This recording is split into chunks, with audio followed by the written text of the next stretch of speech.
Magadh classes के YouTube channel पे आप तमाम शिक्षकगणों का हार्दिक स्वागत है।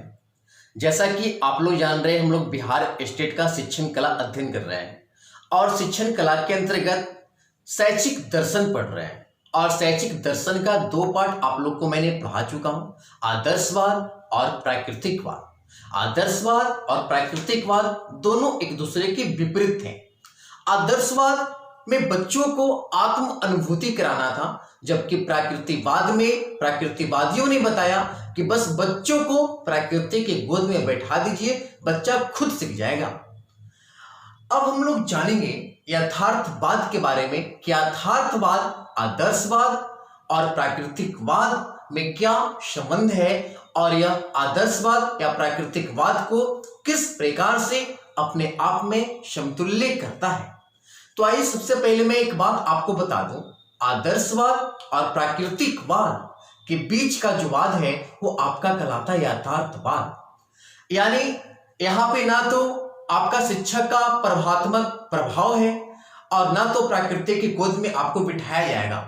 बस आपको कहने का अर्थ है, यथार्थ कहने का अर्थ होता है यथा प्लस अर्थ। यथा का अर्थ होता है जैसे का तैसा, यानी कहने का अर्थ है इस ब्रह्मांड में जो वस्तु जैसा है उसको उसी रूप में ग्रहण करना आपके लिए कहलाएगा यथार्थवाद। यथार्थवाद का प्रचलन सबसे पहले आपको पता है कि आदर्शवाद का जनक सुकरात और सुकरात का शिष्य कौन था? प्लेटो, और प्लेटो का शिष्य था कौन? अरस्तु। तो यथार्थवाद का जनक कहा जाता है अरस्तु को। आइए हम लोग जानते हैं कि अरस्तु ने किस प्रकार से यथार्थवाद शैक्षिक दर्शन को शैक्षिक में जोड़ने का कार्य किया। तो आइए हम लोग स्टार्ट करते हैं। यथार्थवाद आपकी अंग्रेजी शब्द रियलिज्म से बना हुआ है। इसको इंग्लिश में पढ़ते हैं आप लोग रियलिज्म। रियलिज्म जो है आपका रेस से बना हुआ है और रेस का अर्थ होता है वस्तु। यानी आपको इस दर्शन के अंतर्गत विशेष रूप से वस्तुओं के बारे में पढ़ना है और वस्तुओं का प्रचलन करने के लिए आपके जो आ रहे हैं वो अरस्तु।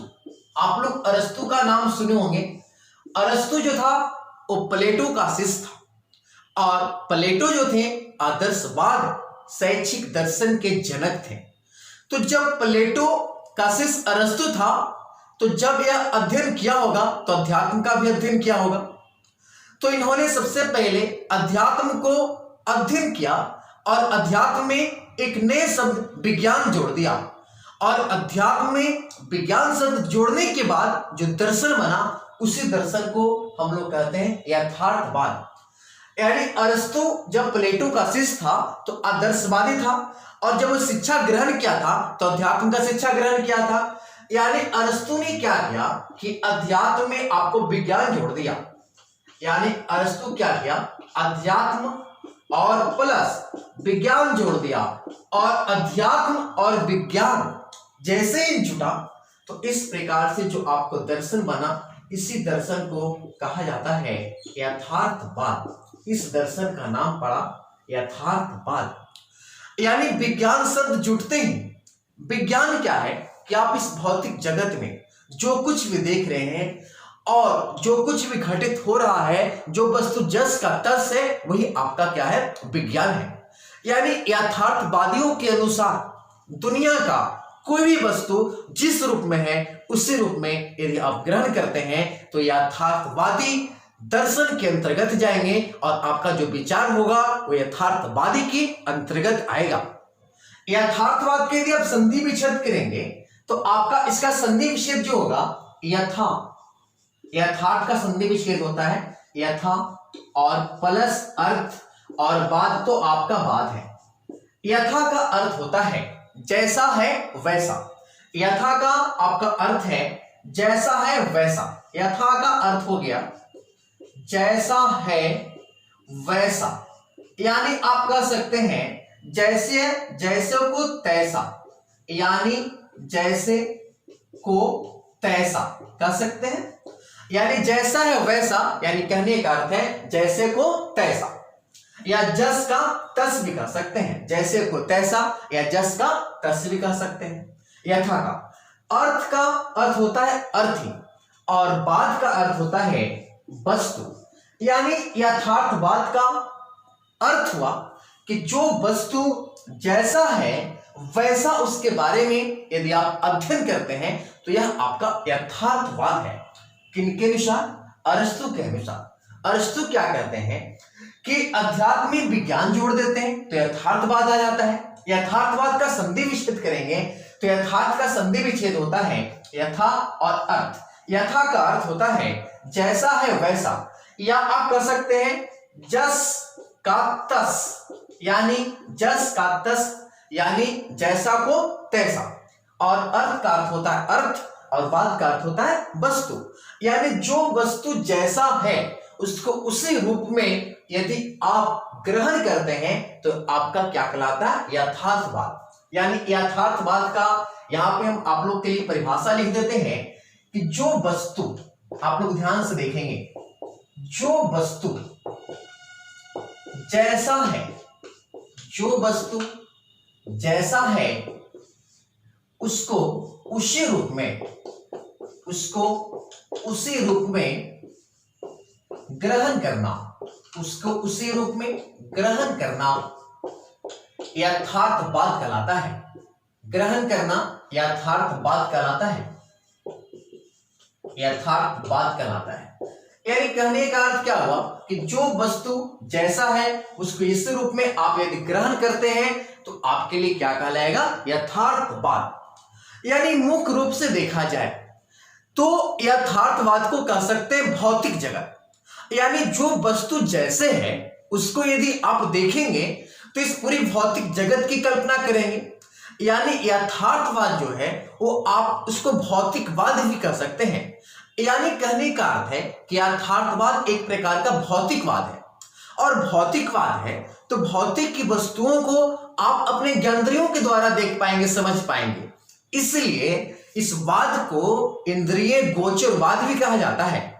इंद्रिय गोचरवाद कहने का अर्थ है कि आप अपने ज्ञानेंद्रियों द्वारा प्रत्यक्ष रूप से इसको देख सकते हैं या अनुभव कर सकते हैं। जैसे हवा, जल, मनुष्य, पक्षी, पशु, ये जितने भी देख रहे हैं इसको या तो आप प्रत्यक्ष रूप से देख सकते हैं या अनुभव कर सकते हैं, तो ये सभी आपके यथार्थवाद के अंतर्गत आएंगे। यानी हमारा कहने का अर्थ हुआ कि यथार्थवाद जो है वो आपका एक प्रकार का क्या है? भौतिकवाद है। यानी यहां पे आप लिख सकते हैं कि यथार्थवाद भौतिक जगत को सत्य मानती है। यानी यहां पे मैं लिख रहा हूं यथार्थवाद, यथार्थवाद भौतिक जगत को सत्य मानती है। यथार्थवाद भौतिक जगत को सत्य मानती है, भौतिक जगत को सत्य मानते हैं, सत्य मानती है, भौतिक जगत को सत्य मानती है यथार्थवाद। और भौतिक जगत में आप क्या कर सकते हैं? अपने ज्ञानेंद्रियों के द्वारा प्रत्यक्ष क्या कर सकते हैं? अनुभव कर सकते हैं। यथार्थवाद भौतिक जगत को सत्य मानती है जिसे ज्ञानेंद्रियों द्वारा, जिसे ज्ञानेंद्रियों द्वारा, ज्ञानेंद्रियों द्वारा प्रत्यक्ष अनुभव कर सकते हैं, प्रत्यक्ष अनुभव कर सकते हैं, प्रत्यक्ष अनुभव कर सकते हैं। और ये आपका कहलाता है यथार्थवाद। अब प्रत्यक्ष अध्ययन आप किसका किसका कर सकते हैं? जैसे पक्षी, आप अनुभव कर सकते हैं किसके बारे में? पक्षी के बारे में, पशु के बारे में, मनुष्य के बारे में, हवा के बारे में, जल के बारे में, आकाश के बारे में। तो इस प्रकार से आप भौतिक जगत का अध्ययन कर सकते हैं जो आपके यथार्थवाद के अंतर्गत आएंगे। यानी यथार्थवाद कहने का अर्थ होता है कि इसमें वस्तु जो जैसा है उसको उसी रूप में यदि आप बालक को ग्रहण करा देते हैं, यानी शिक्षा से प्रत्यक्ष अनुभव करा देते हैं, यानी प्रत्यक्ष अनुभव जो आप कराएंगे बालक को, जो आप प्रत्यक्ष अनुभव कराएंगे तो आप कुछ भौतिक जगत में वस्तुओं का उपयोग करेंगे और जब वस्तु का उपयोग करेंगे तो आप शिक्षण सामग्री का उपयोग करेंगे। तो आपके एग्जामिनेशन में प्रश्न आता है कि शिक्षण सामग्री का उपयोग करने वाला शैक्षिक दर्शन का कौन सा वाद है, तो आप याद रखेंगे यथार्थवाद। और जब आप शैक्षिक सामग्री का उपयोग करेंगे तो कहीं न कहीं आप जो होंगे व्यवसायिक शिक्षा पे जोर दे रहे होंगे। तो इसके अलावा प्रश्न यह भी आता है कि कौन सा वाद व्यवसायिक शिक्षा पर अधिक बल देता है, तो आप याद रखेंगे यथार्थवाद। यथार्थवाद जो है व्यवसायिक शिक्षा पर अधिक बल देता है। और जब बालक इस भौतिक जगत में किसी वस्तुओं का जस का तस अध्ययन करेंगे तो बालक को काफी आनंद मिलेगा और बालक अपने आप को सुखी महसूस करेंगे। यानी कहने का अर्थ है कि यहाँ पे बालक जो अपने अध्ययन को जारी रखेंगे वो मुख्य रूप से सुख के लिए अपने अध्ययन को क्या करेंगे, जारी रखेंगे। यानी यथार्थवादी दर्शन से आपको सुख की क्या होती है, प्राप्ति होती है। अब आप लोग इसका एक स्क्रीनशॉट ले लीजिए, फिर मैं आपको इसका शिक्षा में यथार्थवाद की बातें मैं करता हूं।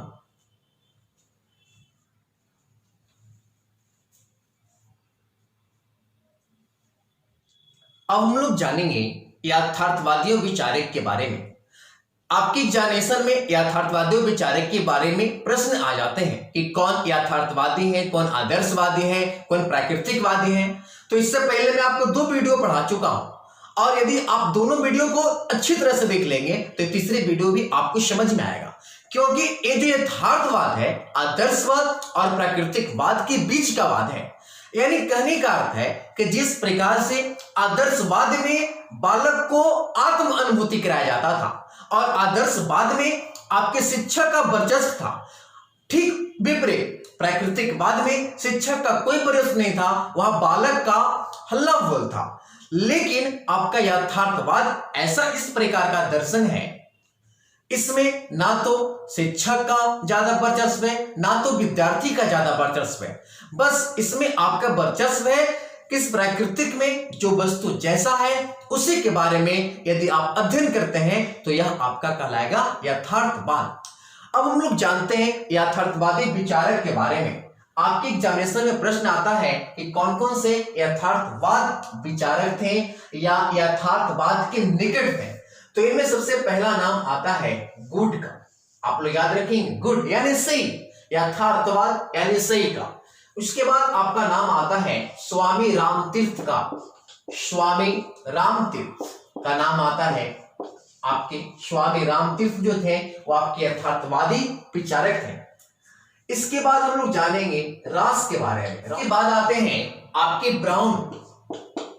ब्राउन के बाद आपका देखा जाएगा यदि भारतीय दर्शन में तो आपका बौद्ध दर्शन है, जैन दर्शन, ये सारे जो आप देख रहे हैं यथार्थवाद को क्या करता है, मानता है। तो इस प्रकार से आपके यथार्थवादी विचारक थे।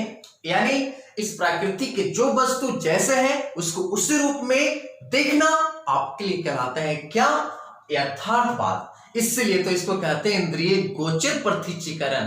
तो आप लोग को पता होगा ज्ञानेंद्रियां 5 है, लेकिन मैं आपको बता दूं आपके कुल ज्ञानेंद्रिय 11 है। 5 आपके ज्ञानेंद्रिय, 5 आपके कर्म इंद्रियां और 1 मन, यानी कुल ज्ञानेंद्रिय 11 होते हैं।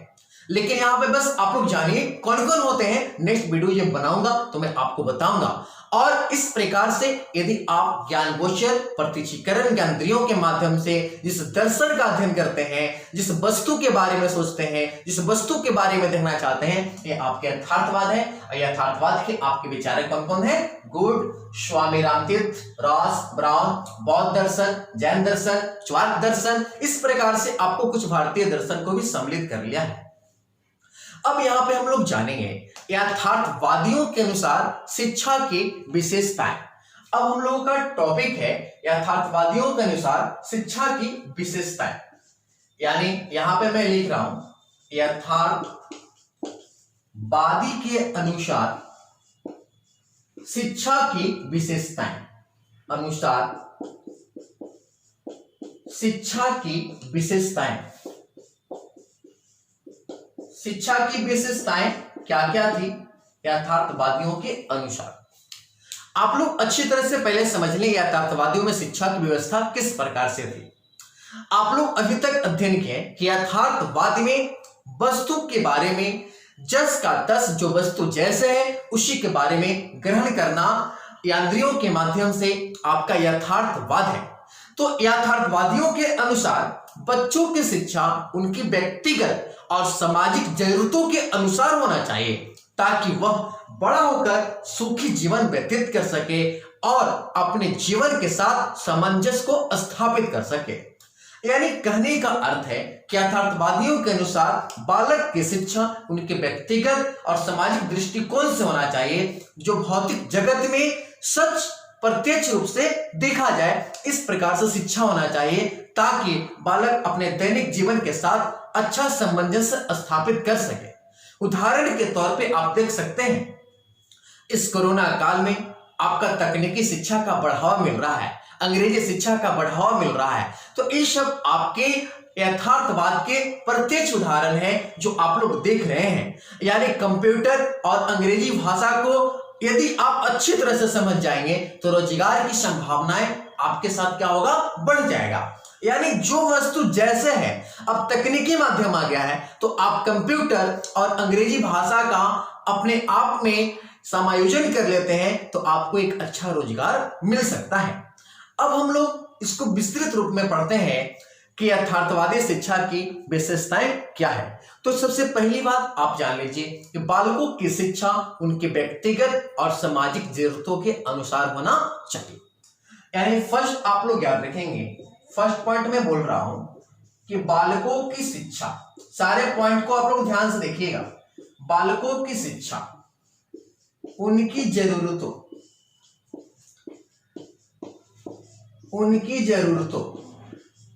और सामाजिक दृष्टिकोण से होना चाहिए, और सामाजिक दृष्टिकोण से होना चाहिए, सामाजिक दृष्टिकोण से होना चाहिए।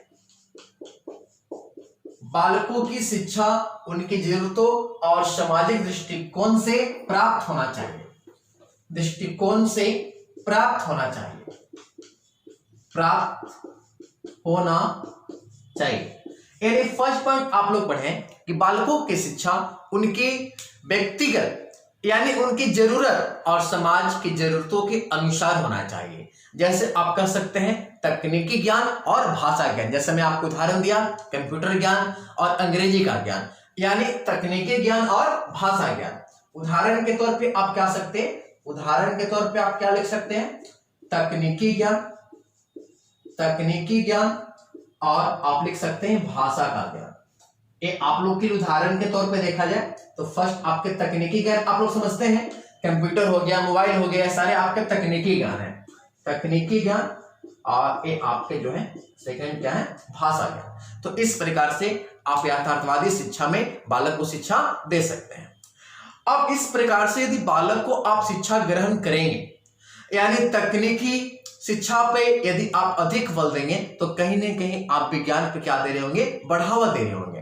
यानी यथार्थवादी शिक्षा जो है वो आपके विज्ञान पे क्या देता है, बल देता है। यानी फर्स्ट के बाद हम लोग सेकंड पॉइंट जानेंगे कि यथार्थवादी शिक्षा जो है ये आपके विज्ञान पे क्या देता है, बल देता है। यानी कहने का अर्थ क्या हुआ कि यथार्थवाद विज्ञान शिक्षा पे बल देता है, यथार्थवाद विज्ञान शिक्षा पर बल देता है। देखिए, यानी कहने का अर्थ है कि विज्ञान शिक्षा पे यथार्थवाद बल दे रहा है, यानी कहीं ना कहीं कहने का अर्थ है कि यथार्थवादी शिक्षा जो है वास्तविक शिक्षण पे बल दे रहा है।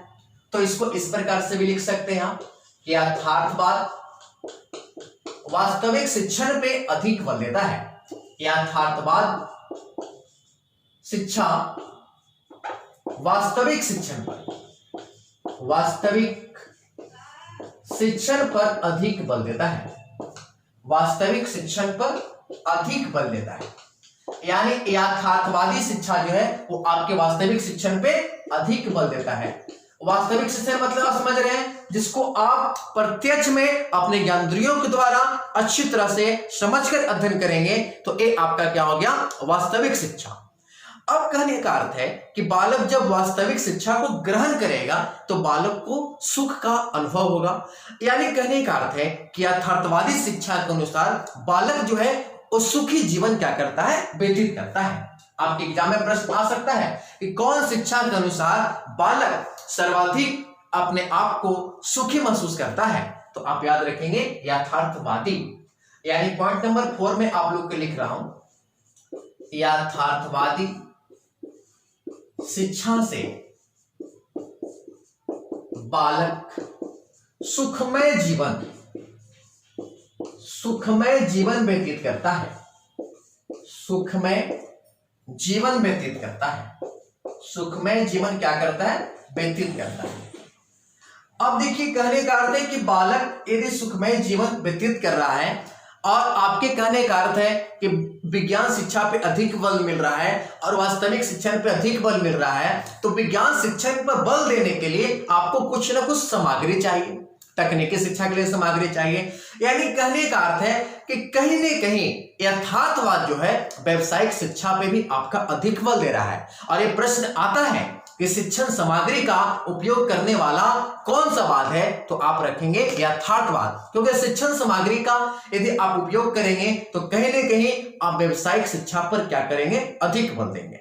यानी नंबर 5 आप लोग देखेंगे व्यावसायिक शिक्षा पे बल दिया जाता है, किसमें, यथार्थवाद में। यानी व्यवसायिक, इसमें क्या करते हैं हम लोग, व्यवसायिक शिक्षा पर क्या करते हैं, बल देते हैं। व्यवसायिक शिक्षा पर बल दिया जाता है। आप याद रखेंगे प्रश्न बहुत बार पूछा जाता है कि व्यवसायिक शिक्षा पे बल कौन से वाद में दिया जाता है, तो आप याद रखेंगे यथार्थवाद में आपके व्यवसायिक शिक्षा पे अधिक बल दिया जाता है। अब देखिए यहां भी बालक को आप विज्ञान के माध्यम से शिक्षा ग्रहण करवा रहे हैं, व्यवसायिक शिक्षा पर अधिक बल दे रहे हैं, बच्चों को वास्तविक जीवन से आप जोड़ रहे हैं, तो कहीं न कहीं आप बालक को प्राकृतिक और सामाजिक पर्यावरण के प्रति सजग बना रहे हैं। नंबर 6, बालक को प्राकृतिक और सामाजिक पर्यावरण के प्रति सजग, सामाजिक पर्यावरण के प्रति आप सजग बना रहे हैं, प्रति आप क्या करें, सजग बना रहे हैं। सजग बनाना यानी बालक यथार्थवाद में क्या करता है कि प्राकृतिक और सामाजिक पर्यावरण के प्रति क्या बनता है, सजग बनता है। सजग का अर्थ होता है कि सुलभ तरीके से वह सारे कार्य को क्या कर सकता है, यथार्थवादियों के अनुसार यानी वस्तु को समझ सकता है और उसके बारे में बालक कार्य कर सकता है। इसका आप एक स्क्रीनशॉट लीजिए, फिर मैं आगे बढ़ता हूं। चलिए आप लोग स्क्रीनशॉट ले लिए होंगे। अब मैं आपको कुछ बातें और बताता हूं। यथार्थवादियों के अनुसार बालक को विवेकशील और सदाचारी बनाना मॉन्टेसरी का कथन है। इस कथन को आप याद रखेंगे। जिसने शिक्षा की विशेषता पे अधिक बल दिया, मारिया मॉन्टेसरी। और मारिया मॉन्टेसरी का कहना है कि विवेकशील एवं सदाचारी बनता है कब, जब बालक यथार्थवादी शिक्षा को क्या करता है, ग्रहण करता है। मारिया मॉन्टेसरी का कथन क्या है कि विवेकशील एवं सदाचारी बनाना, सदाचारी बनाना। और एक कथन है आपका मॉन्टेसरी का, मारिया मॉन्टेसरी का एक कथन है कि बालक यथार्थवादी शिक्षा जब ग्रहण करता है तो विवेकशील और सदाचारी बनता है। इसके अलावा दृश्य सामग्री का पहली बार प्रयोग किया गया था। यानी आपके एग्जामिनेशन में क्वेश्चन आएगा कि श्रव्य दृश्य सामग्री, श्रव्य दृश्य सामग्री समझते हैं, जिसको सुन सकते हैं या जिसको क्या कर सकते हैं, देख सकते हैं। तो इस प्रकार के सामग्री का उपयोग किया गया यथार्थवाद में। नंबर 7 क्या है, श्रव्य दृश्य सामग्री का शिक्षा में प्रयोग, शिक्षा में प्रयोग। इस प्रकार से यथार्थवादियों ने शिक्षा पे अधिक बल दिया और शिक्षा को एक व्यावसायिक स्तर पे ले जाने का प्रयास किया। यानी आपको कहने का अर्थ है यथार्थवादियों के अनुसार यदि आप शिक्षा ग्रहण कर रहे हैं तो आप इस दुनिया में जो प्राकृतिक वस्तु है जस का तस अध्ययन करेंगे, जो वस्तु है जिस प्रकार से उसी प्रकार से अध्ययन करेंगे, यानी आपका जीवन जो होगा वो सुखमय होगा। और यथार्थवादी शिक्षा जो है स्त्री शिक्षा पे अधिक बल देने वाला है, इस बात को आप याद रखेंगे। यथार्थवाद को आप याद कैसे रखेंगे? यथार्थवाद जो है ये आदर्शवाद और प्राकृतिकवाद के बीच का वाद है। यथार्थवादी कौन थे? तो अरस्तु। अरस्तु किसके शिष्य थे? प्लेटो के। प्लेटो जो थे वो आपके आदर्शवादी थे। तो आदर्शवादी में अध्यात्म का अध्ययन होता है, तो अध्यात्म में यदि विज्ञान जोड़ दीजिएगा तो यथार्थवाद होगा। तो इस प्रकार से मैंने आपको यथार्थवाद का पूरी तरह से कंप्लीट करा दिया कि कहां से प्रश्न आएंगे। इसमें प्रश्न बनने की प्रोबेबिलिटी देख लीजिए। या तो प्रश्न आएंगे यथार्थवादी का अर्थ क्या होता है, जस का तच। यदि बालक स्कूल में यदि बालक को आप पढ़ा रहे हैं और बालक को आप प्रत्यक्ष रूप से इंद्रिय गोचर माध्यम से बालक को यदि आप सत्यता या वस्तु का जस का तस का अध्ययन कराते हैं तो यह आपका यथार्थवाद के अंतर्गत आता है। इसके अलावा बालक यदि सुखी जीवन या व्यवसायिक शिक्षा पे बल दे रहे हैं तो यथार्थवादी के अंतर्गत आता है। इसके अलावा आपसे प्रश्न पूछा जा सकता है कि कौन से यथार्थवादी विचारक थे, तो आप याद रखेंगे गुड, रास, स्वामी रामतीर्थ, नेप, ब्राउन, बौद्ध दर्शन, रसेल, लॉक। ये जो थे विचारक थे। और यथार्थवाद को लाने का प्रयास कौन किए थे? अरस्तु। अरस्तु क्या कहते हैं कि अध्यात्मिक विज्ञान को क्या कर देते हैं? जोड़ देते हैं। तो इस प्रकार से आपके यथार्थवादी का लेक्चर था और यहां से आपके स्टेट के एग्जामिनेशन में प्रश्न आएंगे। तो यदि हमारा वीडियो अच्छा लगे तो लाइक और सब्सक्राइब करें और दोस्तों के पास शेयर करें और हमारे चैनल को सब्सक्राइब करें। मैं आपको शिक्षण कला का संपूर्ण कोर्स मैं आपको अपने YouTube चैनल के माध्यम से पढ़ाऊंगा। और यदि आप पेड कोर्स पढ़ना चाहते हैं तो हमारे दिए गए नंबर पे कांटेक्ट करें। जो ऐप के माध्यम से सभी विषयों का बिहार स्टेट का ऑनलाइन क्लास चल रहा है। धन्यवाद।